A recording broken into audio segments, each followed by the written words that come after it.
रेहाना और रवि की शादी के बाद रवि के पास कुछ नहीं था। रेहाना, तुमने मुझसे शादी करके एहसान किया है। मुझसे ज्यादा तो तुम कमाती हो। अरे तो क्या हुआ, एक दिन आएगा रवि कि तुम खूब पैसा कमाओगे। मुझे तुम पर पूरा विश्वास है। रवि और रेहाना खुद को स्टैंड करने के लिए पूरी मेहनत करते। रेहाना, मैं नौकरी नहीं करना चाहता हूँ। तो कोई बात नहीं, मैं नौकरी करके घर चलाती हूँ, तुम बिजनेस सेट करने की कोशिश करो। एक दिन। रेहाना, तुम जानती हो, मैंने जो विज्ञापन बनाने वाली कंपनी खोली थी ना, उसे बड़ी ब्रांड का ऑफर आया है। अब हम लोगों के दिन प्यारे न्यारे हो गए हैं। मैं जानती थी रवि कि एक दिन तुम सेटल हो जाओगे। रवि का काम अच्छा चल जाता है। एक दिन वो रेहाना से कहता है, रेहाना, अब हम लोगों का बच्चा भी हो गया है। बहुत छोटा है वो, उसका ख्याल कैसे रखेंगे हम? कैसे क्या, मैं गांव से माँ को लेकर आ जाती हूँ। नौकरी से हाफ डे ले लिया करूंगी। अभी तो वो छोटा है, स्कूल जाने तक मैं मैनेज कर लूंगी। देखो रेहाना, मैं अब अच्छा कमा रहा हूँ। तुमको नौकरी करके परेशान होने की कोई जरूरत नहीं है। अरे कैसी बात कर रहे हैं, मैं अपनी लगी लगाई नौकरी कैसे छोड़ दूं? और मैंने तो सुना है हम लोगों को कुछ ही महीनों में सरकारी नौकरी मिल जाएगी। सरकारी नौकरी में कितना कमा लोगी? उतने में तो मैं ड्राइवर रख लूंगा। रेहाना को रवि की बात का थोड़ा बुरा तो लगता है। कम से कम मेरी नौकरी की इतनी बेइज्जती मत करो। भूल गए, इसी नौकरी के बदौलत तुमने अपना बिजनेस खड़ा किया है। अरे वो तो मैं किसी के भरोसे भी कर लेता। देखो, अपने बच्चे को संभालो, घर का काम करो। अब बाहर जाती तुम अच्छी नहीं लगती हो। रेहाना रवि के कहने पर नौकरी तो छोड़ देती है, लेकिन अब बड़े से घर में उसकी कीमत किसी नौकर से कम नहीं होती। एक दिन रवि का दोस्त आता है। भाभी, हम लोग तो आपको तब से जानते हैं जब से आप लोग शादी होकर इस शहर में आए थे। आपकी बदौलत ही सारा बिजनेस खड़ा हुआ है। ये किस्मत तो आप ही की है भाभी। हाँ हाँ भाई, हमारी मेहनत तो कुछ है ही नहीं। अरे होगी, लेकिन भाभी की किस्मत के आगे कुछ नहीं। दोस्त वहां से चला जाता है, लेकिन रवि का गुस्सा सातवें आसमान में होता है। देखा कैसे बोल रहा था? अरे बिल्कुल अच्छा आदमी नहीं है ये। कैसी बात कर रहे हैं आप? प्रशांत भैया तो बहुत अच्छे इंसान है रवि।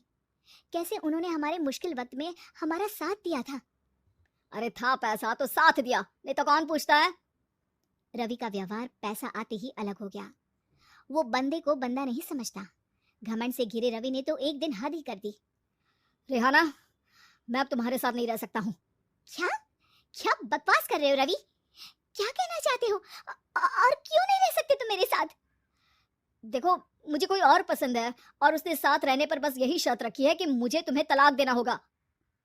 रेहाना, जो कि एक स्वावलंबी महिला थी, उसने बिना देर किए रवि को कह दिया, कोई इश्यू नहीं, मुझे पैकिंग में 4 दिन का वक्त लगेगा, लेकिन तब तक मैं तुम्हारे साथ नहीं रहूंगी।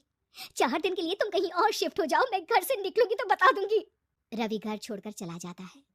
रेहाना को दुख होता है, वो रोती है, लेकिन व्यवहार से स्ट्रांग रेहाना को पति के वापस आने का और उसे सबक सिखाने का पूरा भरोसा था। फिर एक दिन, अरे शुशिका, कब शादी करोगे तुम मुझसे? यार मैंने तो सोचा था तुम शादी से पहले मुझे विदेश लेकर जाओगे, महंगी कार दिलाओगे। अरे सब दिला दूंगा, लेकिन पहले मुझसे शादी तो कर लो। हाँ हाँ, क्यों नहीं। मैं कुछ दिनों के लिए अपने मम्मी पापा के पास जा रही हूँ और लोगों से अपनी शादी की बात करूंगी। अरे शुशिका, कैसे रहूंगा मैं तुम्हारे बिना? अब तो शादी ही होने वाली है हम लोगों की। शुशिका रवि को छोड़कर चली जाती है।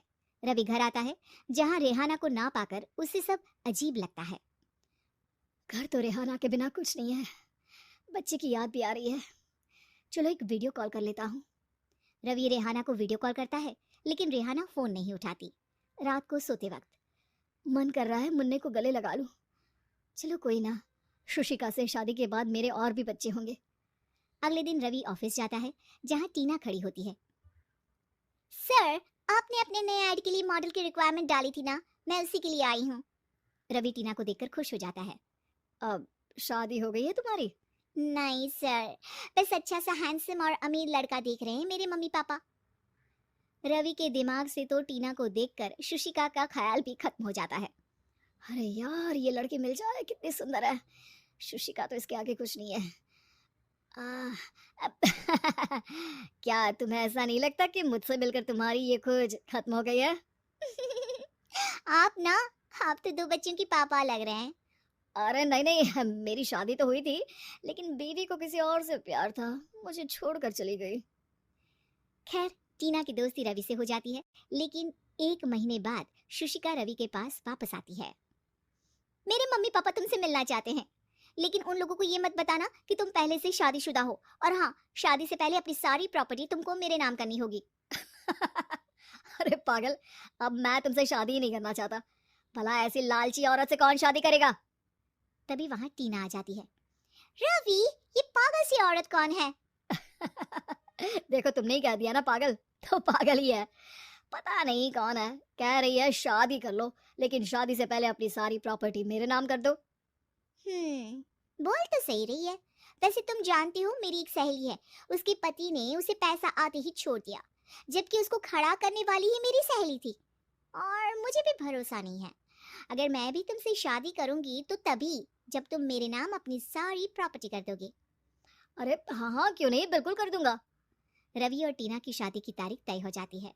वो अपनी सारी प्रॉपर्टी के कागज लेकर शादी वाली जगह पर पहुंचता है, लेकिन वहां टीना आती नहीं। रवि टीना को मैसेज करता है। कहाँ हो? सॉरी, मैं तुमसे शादी नहीं कर सकती, मुझे तुमसे भी ज्यादा पैसे वाला मिल गया। रवि को गुस्सा आ जाता है। वो गुस्से से सारा डेकोरेशन तोड़ रहा होता है कि वहां रेहाना आ जाती है। सर, क्या हो गया? क्या डेकोरेशन पसंद नहीं आई आपको? तुम तुम यहाँ क्या कर रही हो?